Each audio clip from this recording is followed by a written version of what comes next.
আয়াত ২২ قُلِ ادْعُوا الَّذِينَ زَعَمْتُم مِّن دُونِ اللَّهِ لَا يَمْلِكُونَ مِثْقَالَ ذَرَّةٍ فِي السَّمَاوَاتِ وَلَا فِي الْأَرْضِ وَمَا لَهُمْ فِيهِمَا مِنْ شِرْكٍ وَمَا لَهُ مِنْهُمْ مِنْ ظَهِيرٍ। অনুবাদ, বলুন, তোমরা আল্লাহ ছাড়া যাদেরকে ইলাহ মনে করতে তাদেরকে ডাকো।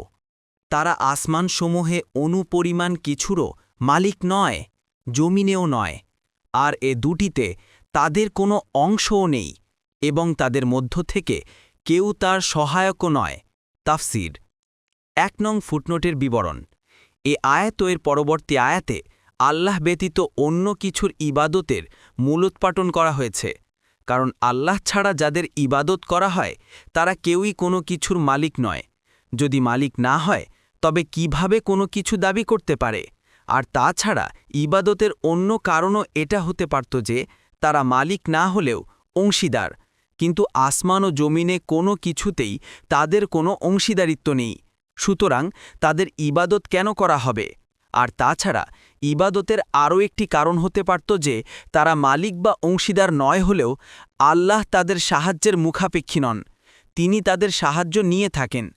কিন্তু আল্লাহর তো কোনো সাহায্যকারীর প্রয়োজন নেই, সুতরাং তাদের ইবাদত কেন করা হবে?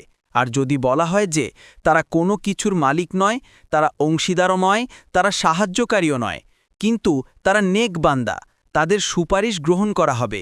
এ শেষোক্ত সন্দেহটির উত্তর পরবর্তী আয়াতে দেয়া হয়েছে। সেখানে বলা হয়েছে যে তাদের কারো কারো যদি সুপারিশও থেকে থাকে তবে তা একমাত্র আল্লাহর অনুমতিক্রমেই হবে।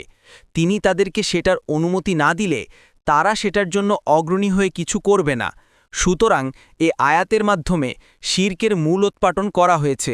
ইবনু তাইমিয়া আল জাওয়াবুস সাহিহ ৩/১৫৪ আর রদ্দ আলাল মান্তিকিইন ৫২৯, দারউ তারিজিল আকলি ওয়ান নাকল ৫/১৪৯। বরং যাদের সুপারিশ কামনা করা হয় তাদের মধ্যে প্রধান হচ্ছে ফেরেশতাগণ।